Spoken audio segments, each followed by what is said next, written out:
xubno ka tirsan golaha xukuumadda iyo baarlamaanka Puntland maamulka gobolka Bari taliska qaybta booliska gobolka Bari maxkamadda darajada koowaad ee gobolka Bari ayaa ka qayb galay madal lagu soo bandhigay heshiis ay wada gaareen laba beelood oo walaalo ah oo wada dega gobolada Bari iyo Karkaar oo horey khilaaf uga dhexdhacay heshiiskan labada beelood ee walaalaha ayaa waxa door wanaagsan ka qaatay xildhibaan Cabdicasiis Siciid Maxamed iyo xildhibaan Maxamed Siibad Maxamed oo ka tirsan golaha wakiilada Puntland iyo wasiir dowlaha wasaaradda maaliyadda Puntland Maxamed Cabdulqaadir Cismaan waxaana madasha lagu soo bandhigay heshiis ay wada saxiixeen labada dhinac sida uu akhriyay Cawil Maxamed Xirsi agaasimaha waaxda maareynta musiibooyinka wasaaradda arrimaha gudaha ee dowladda Puntland Number 1 waxa laga heshiiyay magta saddexda marxuun ee Bah Yaaqoob ee ku dhintay dhacdadii dhoodo labo waxa lagu heshiiyay magdhan 150 halaad oo 30 xeer loo dhaafay sidaas ayaa halkii magba laga soo qaaday lambar 3 waxa Bah Yaaqoob la siiyay duugtii saddexda marxuun 4 waqtiga lagu bixinayo jifida oo ah 120 halaad waa 6 bilood oo laga bilaabayo marka heshiiskan la saxo 5 waxa lagu heshiiyay in dhaawaca iyo hantida la isu sheeganayo qaybtoodana la isku raacsan yahay qaybna cadayntooda la sugayo in loo saaro guddi ka kooban 6 nabadoon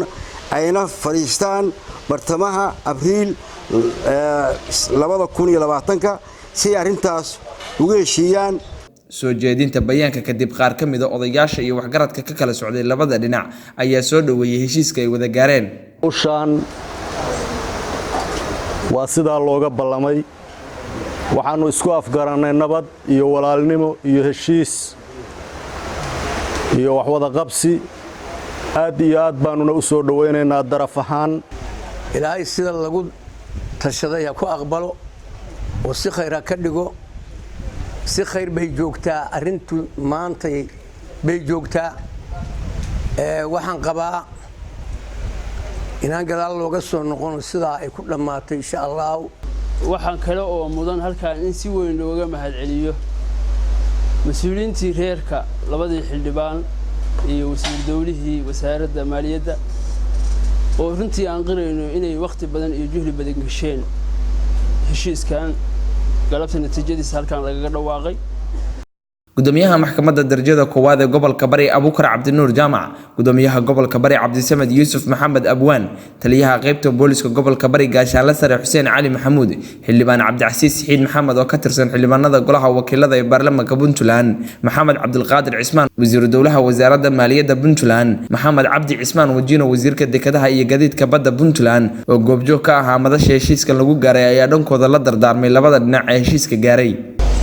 waxaan bogaadinayaa odayaasha u dhabar adeegay arintan oo aan u kala kicin 10 cisho baad halka la fadhiyay aan u kala kicin oo xaajadu si kastay ahaataba la rogay ilaa ay maanta natiijo ka soo saareen dadka walaalaha ay hadda kadib nabad ahaadaan wixii ku kala dhex jiray ay ka saaraan dhaxdooda diyooyinka iyo kala qaataan u ballameen shirar damana u ballameen waxaan rabaa inaan caddeeyo labada beelood oo halkan heshiiska ku galay waa beesha Bahwar Labe Ismaaciil Cali Saleebaan iyo beesha Bah Yaaqoob Ibraahin Aadan Muuse Saleebaan ama Ugaar Saleebaan qof kasta sidoo u yaqaan waxa heshiiska laga galayna waa dhacdadii dhooda ka dhacday oo ragna ku dhinteen ragna ku dhaawacmeen gaadiidna ay khasaare ka gaadhay alxamdulilaahi rabbil caalamiin dadkii dhintay oo saddexda qof ahaa xoolaha ama qasheen baa lagaga heshiiyay oo 150 halaada qofkiiba 30 xeer loo daayay 120 ay noqotay magtii saafida ahayd dhaawacyadii gaadiid haday tahay kulli 3 bilood baa laga ballamay guddi baana loo qabtay anu mar labaad iyo mar saddexaad waxaan leeyahay heshiiskaas sidii loo soo qoray waa ugu soo heshiiseen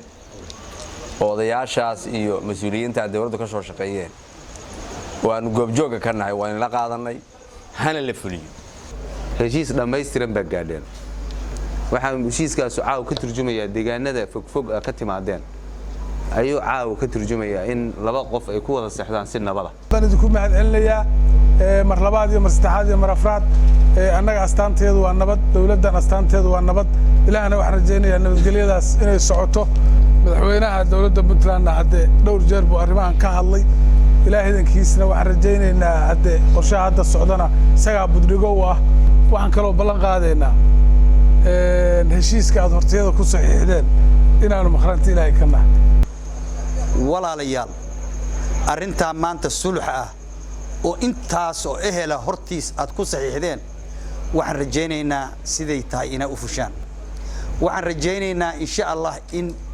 beerkiina burcad ilaahay isu mariyo maxamuud jamaal maxamuud oo telefishinka iyo raadiyaha dawladda Puntland magaalada Boosaaso ee xarunta gobolka Bari.